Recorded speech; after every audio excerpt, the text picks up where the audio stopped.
میرے بھائیو، یہ جو سورۃ النساء کی آیت نمبر 31 ہے، یہ قرآن حکیم کی چند اہم ترین آیات میں سے ہے، اور شاید یہ ان آیات میں سے ہے جو ہر شخص کی بنیادی ضرورت ہے۔ اس لیے میں اس آیت کے اوپر تھوڑی تفصیلی گفتگو کروں گا۔ اس کے اندر اللہ تعالیٰ نے گناہ کے حوالے سے جو اپنا پوائنٹ آف ویو ہے وہ کھول کر بیان کر دیا ہے کہ میں کن گناہوں کے بارے میں زیادہ سختی فرماؤں گا اور کن کے بارے میں زیادہ سختی نہیں فرماؤں گا۔ پہلے اس آیت کو کور کرتے ہیں، پھر انشاءاللہ اس کے کانٹیکسٹ میں کراس ریفرنس کے طور پہ قرآن حکیم سے ہی کچھ آیات پیش کروں گا گناہ کبیرہ کے پوائنٹ آف ویو سے، اور کچھ صحیح الاسناد احادیث بھی انشاءاللہ اس حوالے سے ڈسکس کریں گے۔ اعوذ باللہ من الشیطان الرجیم، بسم اللہ الرحمن الرحیم۔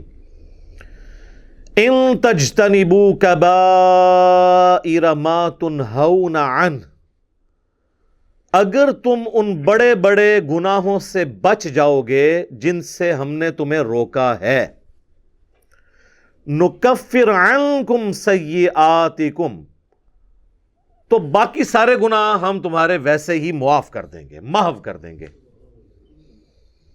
وَنُدْخِلْكُمْ مُدْخَلًا كَرِيمًا، اور ہم تمہیں داخل کریں گے عزت والی جگہ پر، یعنی اللہ نے جو رحمت کا مقام اپنا رکھا ہے، جنت۔ اللہم اجعلنا منہم، آمین۔ اللہم انا نسألک جنت الفردوس مع النبیین والصدیقین والشہداء والصالحین، آمین۔ تو یہاں پہ بنیادی فلسفہ اللہ نے بیان کر دیا ہے کہ اگر تم بڑے بڑے گناہوں سے بچ جاؤ گے نا، چھوٹوں سے ہم ویسے ہی درگزر کر دیں گے۔ یہ بہت بڑی بات ہے، اور یہ ٹاپک جو ہے قرآن حکیم میں دو مقامات کے اوپر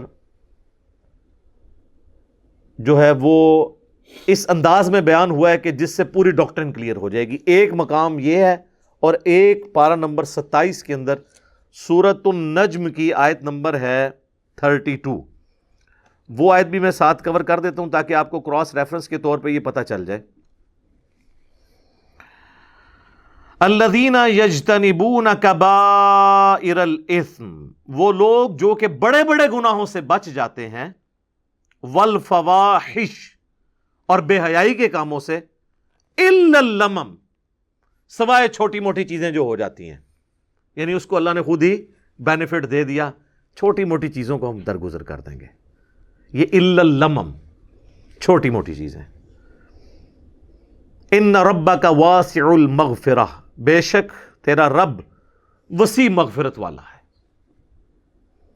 ہوا اعلم بکم، وہ تو تمہیں اس وقت سے جانتا ہے، اذ انشأکم من الارض، جب تم زمین سے پیدا ہوئے تھے، پھوٹے تھے زمین سے۔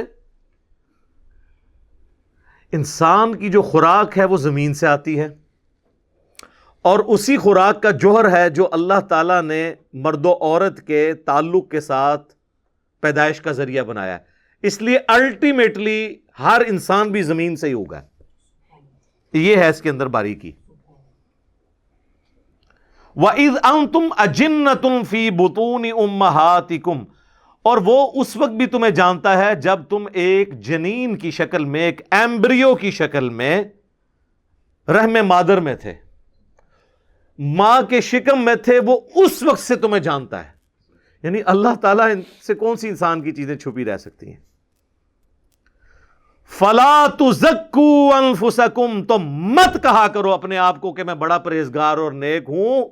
هُوَ أَعْلَمُ بِمَنِ اتَّقَىٰ، وہ خوب جانتا ہے کہ کون کتنا متقی ہے۔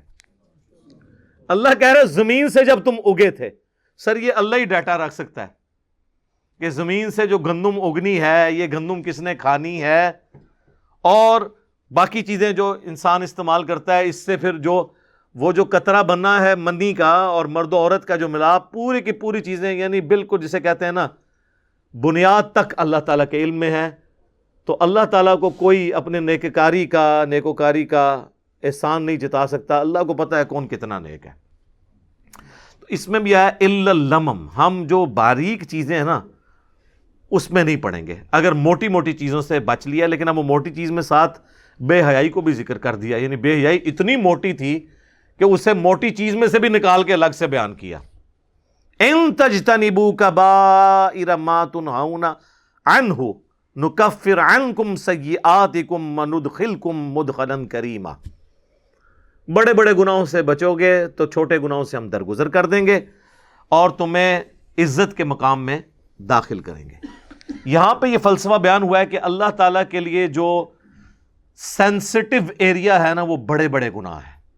چھوٹے گناہوں سے وہ درگزر فرما دے گا, یعنی چھوٹے گناہ کی معافی مانگنے کی بھی ضرورت نہیں پڑے گی, وہ خود بخود آٹومیٹکلی نیک اعمال سے معاف ہوتے جائیں گے. یہ مطلب ہے اس کا.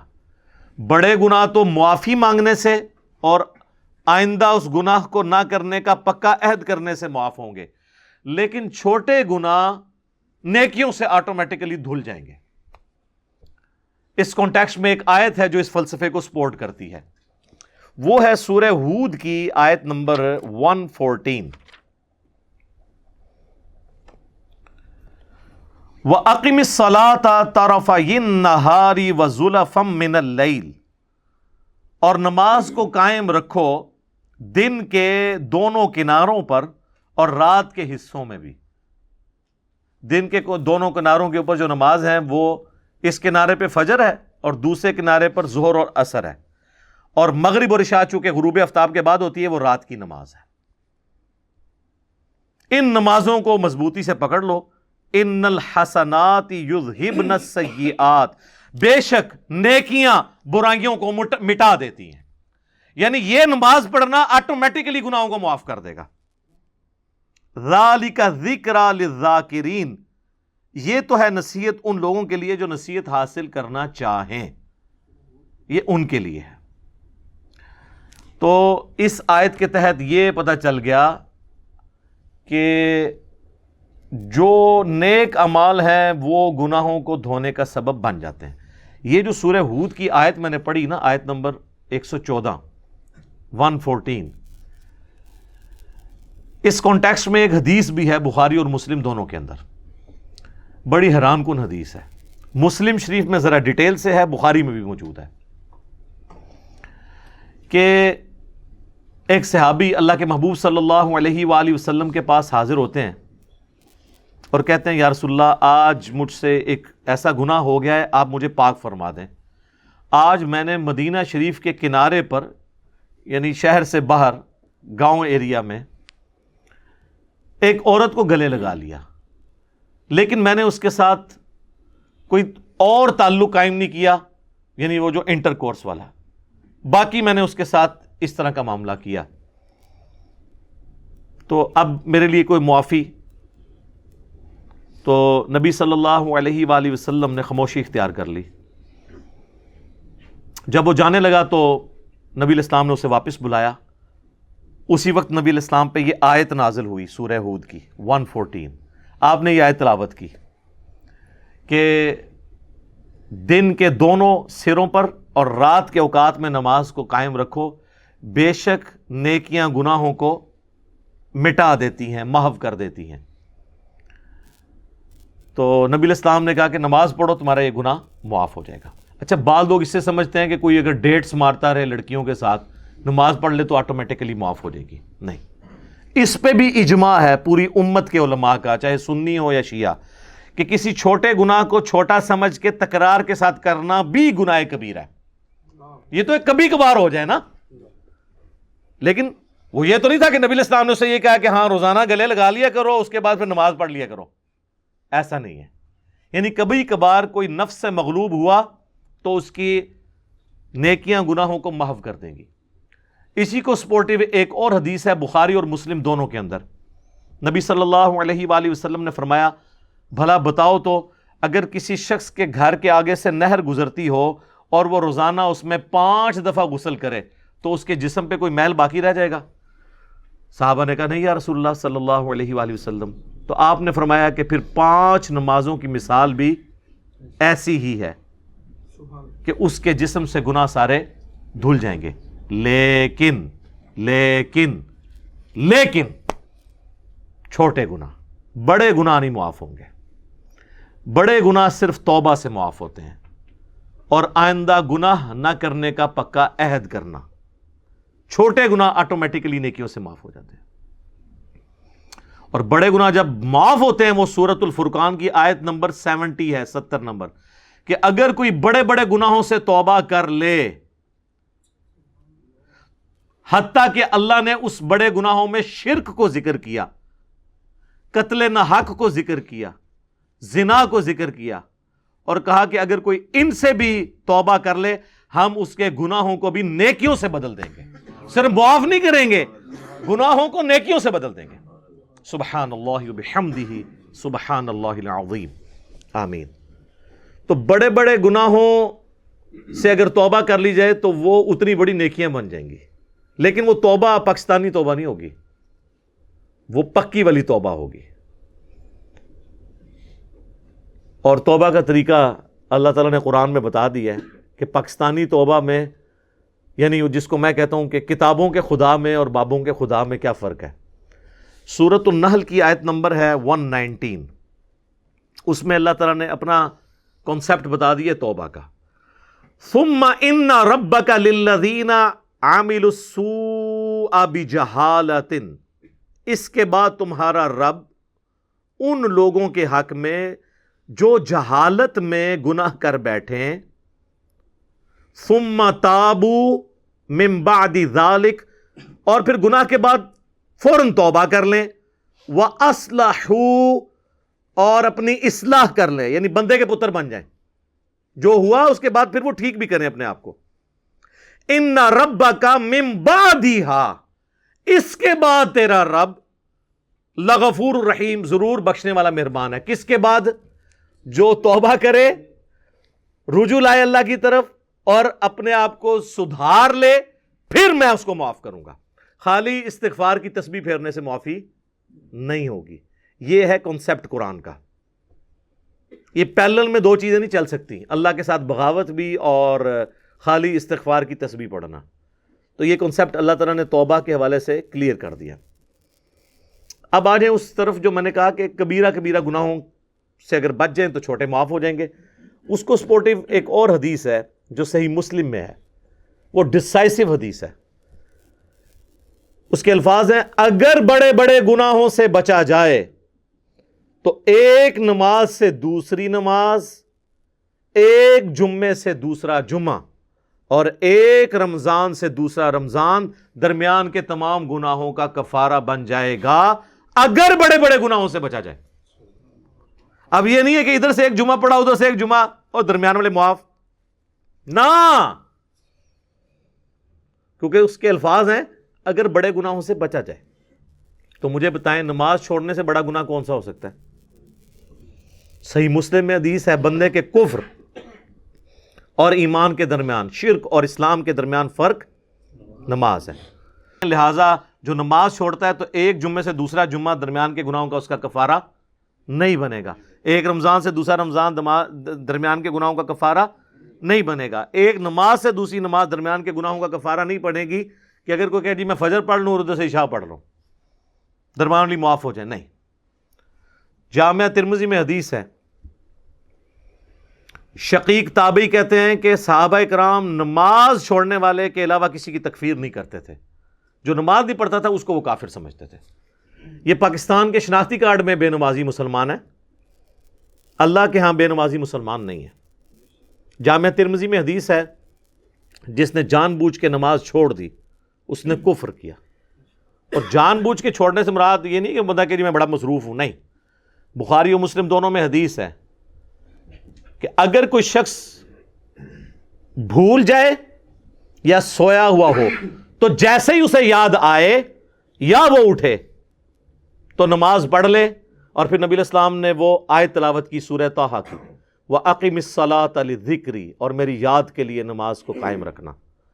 تو نبی علیہ السلام نے فرما دیا کہ وہ جو جان بوجھ کے یہ ہے کہ ایک بندہ جاگ بھی رہا تھا اور بھولا ہوا نہیں تھا اور اس نے نماز چھوڑ دی، وہ مارا گیا. ایک اور چیز ہو سکتی ہے کہ کوئی مجنون ہو جائے، جو صحیح بخاری میں مولا علی کا قول ہے تعلیقاً کہ 3 لوگوں سے قلم اٹھا لیا گیا ہے، چھوٹے بچے سے، پاگل سے اور سوئے ہوئے شخص سے، یہاں تک کہ وہ جاگ جائے۔ تو یہ حدیث مرفوع بھی ہے، نبی علیہ السلام سے بھی مولا علی نے نقل کی ہے، سنن ابن ماجہ میں بھی ہے، ترمذی میں بھی، بخاری میں امام بخاری اسے چیپٹر کی ہیڈنگ میں لے کے آئے ہیں۔ اس کانٹیکسٹ میں جو سیدنا عمر کے پاس ایک دفعہ ایک مقدمہ کسی پاگل کے بدکاری کرنے کا آیا تھا، تو مولا علی نے کہا تھا کہ اس کے اوپر سزا جاری نہیں ہوگی کیونکہ اس کا ذہنی توازن درست نہیں ہے۔ تو پاگل کوئی ہو گیا ہے، سویا ہوا ہے، بھول گیا ہے، تو پھر معاملہ الگ ہے، ورنہ آپ نے نماز پڑھنی ہے، اور نماز چھوڑنے کی معافی جو ہے وہ نیک اعمال سے نہیں ہوگی، کیونکہ یہ تو فرض ہے، اسی طریقے سے باقی جو فرائض ہیں۔ تو یہ گناہ کبیرہ کے حوالے سے کانسیپٹ کلیئر ہو گیا۔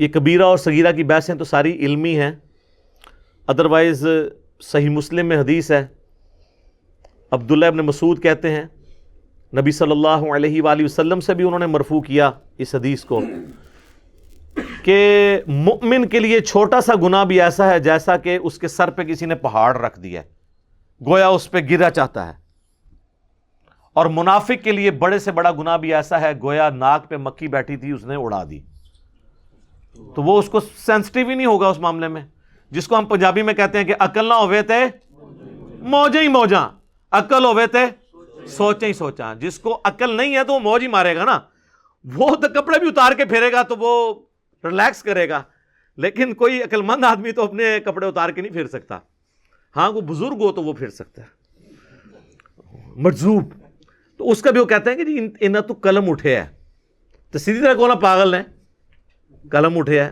مجنون، مجذوب، شطحیات، پنجابی بونگیاں۔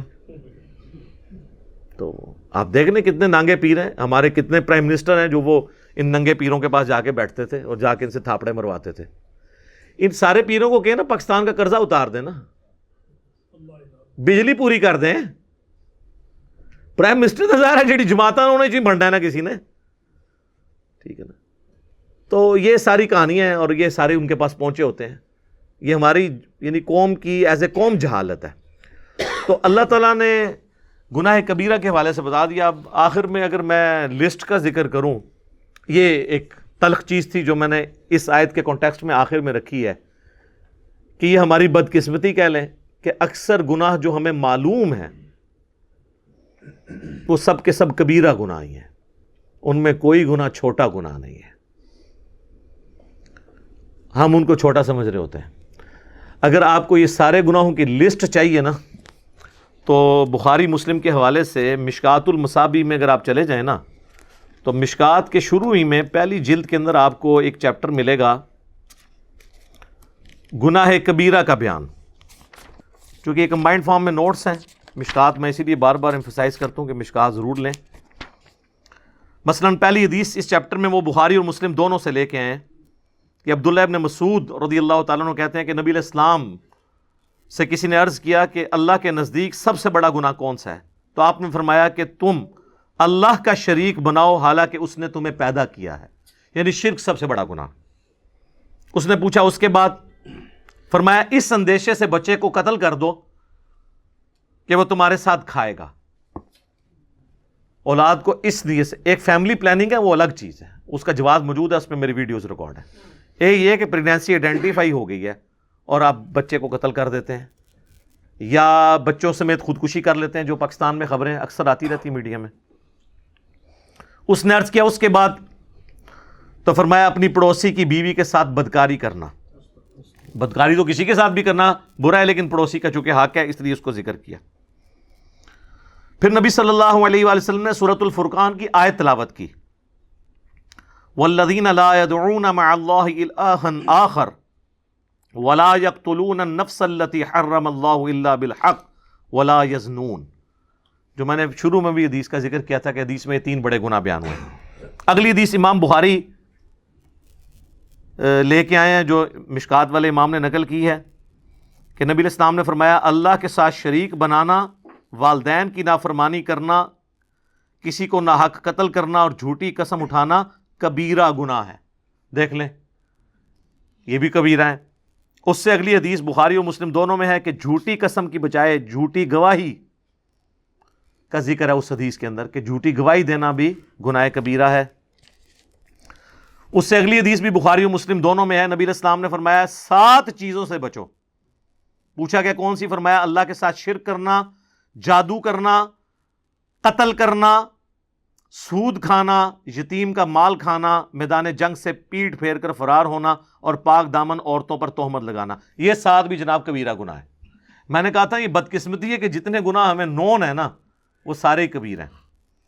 اس سے اگلی حدیث بھی بخاری اور مسلم دونوں میں ہے، نبی علیہ السلام نے فرمایا جب زانی زنا کرتا ہے اس وقت وہ مومن نہیں ہوتا، جب چور چوری کر رہا ہوتا ہے وہ اس وقت مومن نہیں ہوتا، جب شرابی شراب پی رہا ہوتا ہے وہ اس وقت مومن نہیں ہوتا،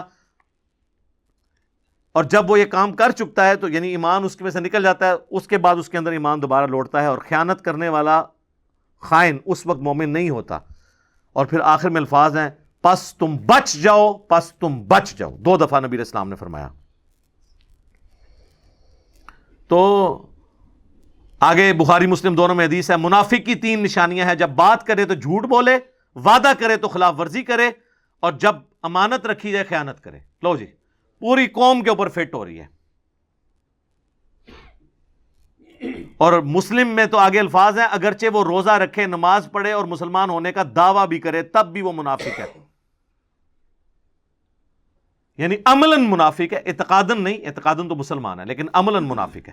اور ایک اور حدیث ہے بخاری اور مسلم کی، اس میں 4 چیزوں کا ذکر ہے، نبی علیہ السلام فرمایا جو 4 خصلتیں جس میں ہوں گی وہ پکا منافق ہے، اور جس میں ایک ہوئی وہ بھی نفاق کی ایک شاخ کے اوپر ہے، یہاں تک کہ اس عمل کو چھوڑ دے۔ نمبر 1 امانت رکھی جائے تو خیانت کرے، نمبر 2 بات کرے تو جھوٹ بولے، نمبر 3 عہد کرے تو توڑ دے، اور جب جھگڑا ہو تو گالی گلوچ پر اتر آئے۔ یہ علماء تو آلموسٹ سارے اس میں آتے ہیں، گالی گلوچ پہ اتر آتے ہیں نا، کیسی کیسی موٹی موٹی گالیاں دیتے ہیں۔ اور عوام الناس تو اب مجھے بتا دیں، ہم تو وہ شعر لے کے چل رہے ہیں کچھ بھی ہیں تیرے محبوب کی امت سے ہیں، یہاں تو معاملہ ہی کہاں سے کہاں پہنچ گئے۔ صحیح مسلم میں حدیث ہے نبی علیہ السلام ایک اناج کے ڈھیر کے پاس سے گزرے، آپ نے اپنی مبارک انگلیاں اس میں داخل کی تو وہ گیلی تھی۔ آپ فرمایا یہ کیا؟ کہ رسول اللہ رات کو بارش ہو گئی تھی تو اناج گیلی ہو گئی۔ آپ نے فرمایا تم نے گیلی اناج اوپر کیوں نہیں کی تاکہ لوگ اس کے عیب کے اوپر مطلع ہوتے، اس کے بعد کسی کی مرضی کہ وہ خرید کے لے جائے گھر جا کے خشک کر لے، لیکن تم نے اس طرح کیوں کیا کہ اوپر خشک رکھی اور اندر گیلی؟ اور پھر آپ نے فرمایا جس نے ملاوٹ کی وہ ہم میں سے نہیں، یہ وہاں پہ آپ نے فرمایا تھا، یہ پوری حدیث مسلم شریف میں یوں ہے، جو آخری حصہ پکڑا ہوا ہے جس نے ملاوٹ کی وہ ہم میں سے نہیں۔ اور وہ ملاوٹ سے سمجھ رہے ہوتے ہیں صرف دودھ میں ملاوٹ کرنا ملاوٹ ہے۔ ملاوٹ یہ ہے کہ آپ غرر کریں، عربی میں غرر کہتے ہیں دھوکے کو، کوئی بھی دھوکہ کسی فارم کے اندر، کسی کاروبار کے اندر، وہ اس کو حرام کر دے گا۔ جیسے ہی دھوکہ آئے گا، چاہے وہ پلاٹس کی فائل کی شکل میں آئے اس کو حرام کر دے گا، چاہے بیچنے والی چیز کی شکل میں آئے اس کو حرام کر دے گا۔ یعنی آپ مال دکھائیں کچھ اور جب ڈال کے دینے لگیں کچھ اور ڈال دیں تو آپ نے دھوکہ کر دیا، غرر کر دیا۔ تو غرر جب بھی آئے گا تو وہ پورے کے پورے مال کو، آپ کے کمائی کو حرام کر دے گا۔ بولے اعوذ باللہ تعالی، اللہ تعالی ہمیں اس فتنے سے بچا کے رکھے، اپنی ایمان کے اندر رکھے، گناہ کبیرہ سے بچنے کی توفیق عطا فرمائے، اور کمٹمنٹ کے ساتھ اپنے محبوب صلی اللہ علیہ وآلہ وسلم کی سچی اتباع کرنے کی توفیق عطا فرمائے، آمین۔ تو یہ میں نے اس لیے گناہ کبیرہ کے حوالے سے تفصیلی گفتگو کی۔ اکثر لوگ پوچھتے ہیں توبہ کا طریقہ کیا ہے، کون کون سے بڑے بڑے گناہ ہیں، اور چھوٹے گناہوں کے بارے میں کیا ہے۔ تو توبہ تو میں نے آپ کو بتا دیا کہ توبہ یہ ہے کہ اپنی اصلاح کرنی ہے۔ اس کو میں دنیاوی مثال سے آخر میں سمجھا دیتا ہوں، پھر آگے چلتے ہیں۔ مجھے بتائیں، جس شخص کے زندگی میں ایک دفعہ، بالکل پہلی دفعہ کسی گرم استری سے ہاتھ جل جائے، دوسری دفعہ وہ ٹھنڈی کو بھی لگاتے ہوئے ڈرے گا نا، کہ ہو سکتا ہے تھوڑی دیر پہلے کوئی استری نہ کر گیا ہوئے۔ اس لیول کا ڈر جب آپ کا کسی گناہ کے بارے میں آئے گا نا دوبارہ کرتے ہوئے، تو آپ سمجھ لیں آپ نے توبۃ نصوحا کر لی ہے۔ یا ایھا الذین آمنوا توبوا الی اللہ توبۃ نصوحا، ایسی توبہ کرو جو آگے کو نصیحت ہو جائے۔ اور اگر ایسا نہیں ہے تو بس پھر ٹھیک ہے، ایک خیال ہے اس کو آپ کے ویژول تھنکنگز کو لے کے آپ چلیں اور کبھی آپ شیطان کے اوپر ڈال دیں۔ میں تو یہ چیلنج کرتا ہوں بار بار کہ اگر گورنمنٹ آف پاکستان یہ اناؤنسمنٹ کرے کہ جو شخص فجر کی نماز اپنے محلے کی مسجد کی پہلی صف میں ادا کرے تو فی فجر 1,00,000 روپیہ، دوسری صف والے کو 50,000، تیسری والے کو 25,000، تو دنیا کے سارے شیاطین مل کے دنیا کے سب سے بڑے بے نمازی کی بھی فجر نہیں چھڑوا سکتے۔ ہاں کر کے دیکھ لیں، اگر آپ کو ہے نا ایسی آنکھ ہی نہیں کھلتی، وہ جی انہوں ہوش ہی نہیں ہوندی۔ ہم نے ان لوگوں کو بھی اپنے آفس میں دیکھا ہے کہ جن کو ہوش ہی نہیں ہوتی تھی، لیکن جب انہوں نے کبھی کسی آفیشیل ٹور پہ دوسرے ملک جانا ہوتا تھا تو اللہ کے فضل سے وہ تہجد کے وقت اٹھے ہوتے تھے۔ ٹھیک ہے، تو یہ سب کے سب بہانے ہیں۔ پھر کہتے ہیں دعا کریں توفیق مل جائے۔ آج تک ہمیں کسی نے نہیں کہا کہ جی دعا کریں، ارادہ ہے گھر جا کے رات کا کھانا کھانا ہے، توفیق مل جائے، نہیں، وہ کھانا ہوتا ہے۔ آج تک کسی نے ٹوائلٹ جانے سے پہلے کہا جی دعا کریں، مطلب ایک بڑا مشکل کام میں کرنے جا رہا ہوں، ہے تو مشکل کام ہے سر، پیشاب بند ہو جائے تو نہیں کھلتا، آپریشن ہوتا ہے، تو مہربانی کریں ذرا دعا کریں کہ اللہ تعالیٰ عزت سے یہ پیشاب میرا نکلوا دے، نہیں، وہ ارادہ ہوتا ہے۔ سارے کی ساری یہ دعائیں توفیقیں نیک اعمال کے بارے میں، کیونکہ وہ کرنے نہیں ہوتے۔ یہ بات ہے اصل میں، جو ہم نے سر کام کرنا ہوتا ہے نا۔ آج تک کبھی ہوا ہے کہ کوئی شخص، ہمارے باوجداد میں بھی رپورٹ ہوا ہو، کوئی شخص مسجد میں نماز کے لیے گیا ہو تو شیطان دروازے پہ آ کے فزیکلی کھڑا ہو جائے، آج تنوں میں مسجد ہی نہیں وڑن دینا، نہیں۔ اور یہ بھی نہیں ہوگا کہ اذان ہو اور آپ کے پاؤں آٹومیٹکلی مسجد کی طرف چل پڑے، یہ بھی نہیں ہوگا، ورنہ تو جنت اور جہنم کا کنسیپٹ ختم ہو جائے گا۔ یہاں اللہ نے اختیار دے دیا، انا ہدیناہ السبیل اما شاکرا و اما کفورا، ہم نے تو ہدایت کا راستہ واضح کر دیا ہے، چاہو تو شکر گزاری کی روش اختیار کرو، خواہ نہ شکری کی۔ اچھا، لیکن اس سے یہ بات نہ سمجھ لیجئے گا کہ اللہ کو کوئی پرواہ نہیں ہے، ٹھیک ہے وہ گناہگاروں کو بھی بخش دے گا، مجرمین کو بھی بخش دے گا، اور نیکوکاروں کو تو اس نے بخشنا ہے، نہ، اس طرح نہیں ہے۔ اور اکثر لوگ کہہ رہے ہوتے ہیں او جی اللہ نے ساڑی نمازاں نہیں چاہیے دیا، استغفر اللہ، یہ بات آپ کیوں بولتے ہیں؟ یہ آپ کس کو بول رہے ہوتے ہیں؟ میری نماز تو نہیں کو پڑھ رہا نا، تو مجھے کیوں سنا رہے ہو؟ جس کی پڑھ رہے ہو اس کو سناؤ، اللہ کی پڑھ رہے ہو نا۔ تو اللہ نے کب کہا ہے کہ مجھے تیری نمازیں چاہیے؟ کہیں کہا ہے؟ اللہ کہتا ہے تمہیں تمہارے لیے نمازیں چاہیے، اللہ نے تو کبھی کہا ہی نہیں کہ مجھے چاہیے۔ اس فلسفے کو اللہ تعالیٰ نے سورہ الزمر میں بیان کیا ہے، مسئلہ تقدیر بھی حل کرنے والی یہ آیت ہے، اور سارے مسئلے، یہ اکثر لوگ کہتے ہیں نا جو کچھ ہو رہا ہے نا جی اللہ کی مرضی سے ہی ہو رہا ہے جی، یہ اکثر آپ سنتے ہوں گے کہ دنیا میں جو کچھ ہو رہا ہے نا جی اللہ کی مرضی سے ہو رہا ہے۔ نہیں سر، ایسے نہیں ہے، اللہ کی مرضی سے نہیں ہو رہا، اللہ کی اجازت سے ہو رہا ہے۔ اللہ کی مرضی ہے یہ کہ لوگ زنا کریں، اجازت ہے کہ کر لو، یہ نہیں ہوگا کہ جسم پہ فالج گرے، لیکن آخرت میں چھوڑوں گا نہیں۔ شراب پینی ہے پی لو، چمڑی اتار دوں گا آخرت میں، یہ نہیں ہوگا کہ شراب کی بوتل پکڑو تو ہاتھ پہ فالج گر پڑے، ایسے نہیں ہوگا۔ اجازت ہے، نیکی کرنی ہے کرو، برائی کرنی ہے کرو، مرضی نہیں ہے۔ مرضی یہی ہے کہ پیغمبروں کا راستہ اختیار کرنا ہے۔ یہ فلسفہ جو ہے نا سورہ زمر میں بیان ہوا ہے، آیت نمبر 7۔ سر یہ 7 نمبر آیت تو آپ سارے اپنے قریبی لوگوں کو سنائیں، اپنے آفیسز میں سنائیں، اپنے دوستوں کو، گھر والوں کو۔ ان تکفروا فإن اللہ غنی عنکم، دیکھو اگر تم اللہ کا کفر کرو گے، ناشکری کی زندگی گزارو گے، تو یاد رکھنا اللہ بے پرواہ ہے، اللہ کو کوئی فرق نہیں پڑے گا۔ لیکن اس کا یہ مطلب بھی نہیں ہے کہ اللہ کو نہیں فرق پڑا تو اللہ تعالیٰ چھوڑ دے گا، نہیں۔ وَلَا يَرْضَى لِعِبَادِهِ الْكُفْرِ، لیکن میں کبھی راضی نہیں ہوں اس بات پہ کہ کوئی میری ناشکری کرے، میری نافرمانی کرے، میرا کفر کرے۔ وَإِن تَشْكُرُوا يَرْضَهُ لَكُمْ، اور اگر تم شکر گزاری کی روش اختیار کرو گے، یعنی اللہ کے تابع فرمان رہو گے، تو یہ اللہ تعالیٰ تم سے پسند کرتا ہے۔ وَلَا تَزِرُ وَازِرَةٌ وِزْرَ أُخْرَى، کوئی جان دوسری جان کا بوجھ نہیں اٹھائے گی، ہر شخص نے اپنے اعمال کا جواب دہ خود ہونا ہے۔ ثم الى ربکم مرجعکم، اس کے بعد تمہیں لوٹ کر تمہارے رب کی طرف جانا ہے۔ فَيُنَبِّئُكُم بِمَا كُنتُم تَعْمَلُونَ، پھر وہ تمہیں خبر دے دے گا جو کچھ تم دنیا میں اعمال کیا کرتے تھے. إِنَّهُ عَلِيمٌ بِذَاتِ الصُّدُورِ، بے شک وہ تو سینوں کے چھپے ہوئے رازوں کو بھی جاننے والا ہے. اللہ اکبر. یار اللہ سے کون بھاگ سکتا ہے؟ میرے بھائی آپ اپنی داڑھیوں سے، پگڑیوں سے، نمازوں سے، تسبیحوں سے دنیا کو دھوکہ دے سکتے ہیں، قانون کو چکمہ دے سکتے ہیں، اللہ سے بھاگ کے کہاں جائیں گے؟ اللہ تو اتنا باریک بین ہے کہ جن لوگوں کی نماز، حج، زکوٰۃ بھی لکھے ہوں گے نا قیامت والے دن، فرشتوں نے نیکیوں کے ڈھیر لگائے ہوں گے، اللہ زیرو سے ملٹیپلائی کر دے گا. اللہ سے بڑا ڈر لگتا ہے سر، اللہ بڑا ڈاٹا جائے. ہاں اللہ والے بن جاؤ تو اللہ سے زیادہ کوئی شفیق نہیں ہے، لیکن اللہ کے نافرمان ہیں تو سر اللہ بڑا ڈاٹا جائے. مسلم شریف میں حدیث ہے سب سے بڑی 3 نیکیاں کون سی ہو سکتی ہیں؟ تینوں نیکیوں کے بارے میں نبی علیہ السلام نے کہا کہ یہ کرنے والا بھی جہنم میں چلا جائے گا. نمبر 1 آپ نے فرمایا قیامت والے دن اللہ تعالیٰ ایک شہید کو اٹھائے گا اور پوچھے گا میں نے تجھے اتنا کچھ دیا، اچھی صحت دی، تو نے میرے لیے کیا کیا؟ وہ کہے گا یا اللہ جان سے قیمتی کون سی چیز تھی تیرے لیے دے دی. تو اللہ تعالیٰ فرمائے گا تو نے جان اس لیے دی کہ لوگ تجھے بہادر کہیں، تو دنیا نے تیری بڑی تعریف کی، تو دنیا سے اپنا اجر لے چکا ہے، میرے ہاں کوئی اجر نہیں، اوندھا منہ کر کے جہنم میں. فرشتوں نے اسے شہید لکھا ہوا ہے، اللہ نے کہا نہ،